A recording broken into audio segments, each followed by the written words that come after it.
My talk is about feeding the soul. We always talk about the soul and we talk about the practices. And what are we really doing? We have a physical body, we have the thoughts, we have the emotions, and we have the soul. And the way Grandmaster Choa Kok Sui explained it, you have the soul, and then you can just imagine this soul is going to enter a bag. This bag is the mental body. And then it will enter another bag that will encase it. And that's going to be the emotional body. And then it would enter another bag, and that would be the physical body. So the soul is in all of them, or interpenetrates them.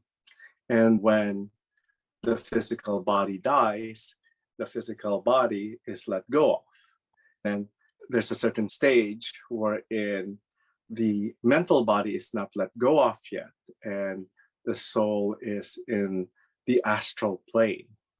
And so there's still some emotions there. Eventually, that's going to be let go of, and also the mental body. Anyway, I try to explain it that way so that we have a little bit of concept like the soul. The soul has no beginning and no end, and is connected to the divine. And Grandmaster Choa Kok Sui and a lot of teachers before him, spiritual teachers, talk about the incarnated soul and the higher soul. The soul is connected all the way up to the divine. In that connection, as it comes down, you have a higher soul. And then connected to that is the incarnated soul. The incarnated soul is the soul that is here on earth with a physical body, emotional body, and a mental body. I actually have a little demonstration to show. If this is the higher soul, and this is the incarnated soul, when we get born, the higher soul will pour part of the soul into the incarnated soul. And then the incarnated soul is going to have all of these experiences on earth and get information from the physical body, the mental body, and the emotional body. It would feed some of that to the higher soul. And it goes back and forth. The higher soul would feed this to higher levels. They're all connected, but there are levels. When we talk about feeding the soul, I think of it in that way. When we do our meditations and we want to connect, we're trying to really connect to the higher soul and get downloads of information from the higher soul.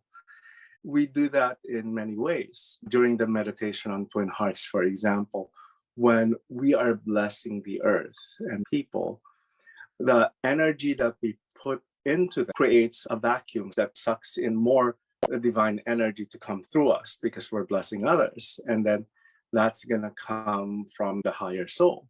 When we clean our auras and chakras and make the chakras more effective, getting rid of negative energies and bringing in more divine energy from the higher soul. So those are one of the things, like we do the meditation, we do the energy cleansing.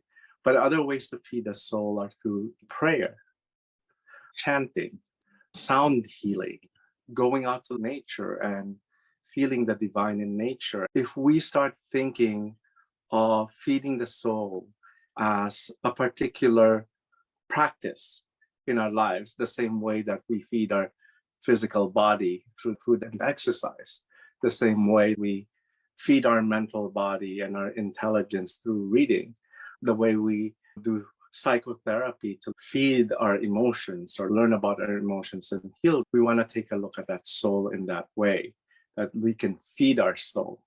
And a thing that comes up for me is like reading spiritual books from beings with high vibration and high intelligence that can really understand higher teachings that come from spiritual beings, and they can translate it so that the human mind can understand it. And Grandmaster Choa Kok Sui was definitely one of them. So anyway, here's to feeding our souls on a daily basis.